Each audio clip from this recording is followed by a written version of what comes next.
Dallas Mavericks' true identity remains a mystery after a rocky 10-game start.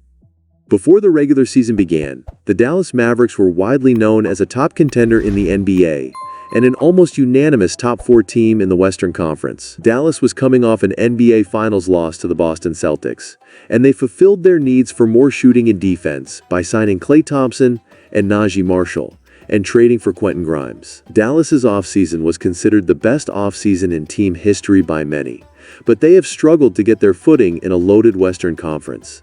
After 10 games, Dallas is 5-5, and their true identity is nowhere to be found. Dallas is currently without Dereck Lively II, PJ Washington, and Dante Exum due to various injuries, and Maxi Kleber has also missed a handful of games due to a hamstring strain. These injuries have forced Jason Kidd to use various lineup combinations that we likely wouldn't have seen if there weren't any injuries, and there has been no continuity with his rotations just yet.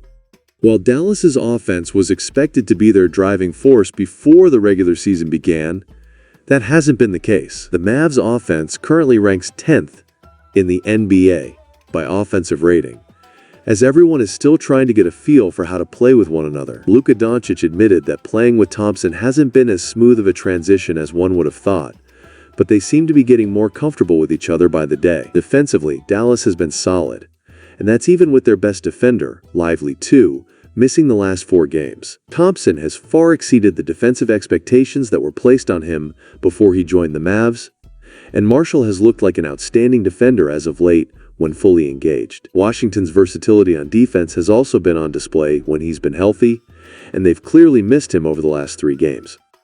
Playing .500 basketball is unacceptable considering how much talent the Mavs have, but Kidd has emphasized time and time again that these things take time. They are battling countless injuries, and the new guys haven't found their groove just yet. We are yet to see Thompson at his best just yet, and even though Marshall has been spectacular lately, he could take his game to another level once everyone returns and he gets to share the floor with Lively II again. While 3 of Dallas's newcomers, Spencer Dinwiddie, Marshall, and Thompson, are seeing big minutes on a nightly basis, their other newcomer isn't in the rotation right now. Kidd benched Grimes and the Mavs lost to the Denver Nuggets on Sunday night, and he hasn't impacted the team as much as fans expected he would. Fans must remember that Grimes' role hasn't been consistent, but he hasn't gotten much of a chance to bring his deadly three-point shooting and defense to the floor this season.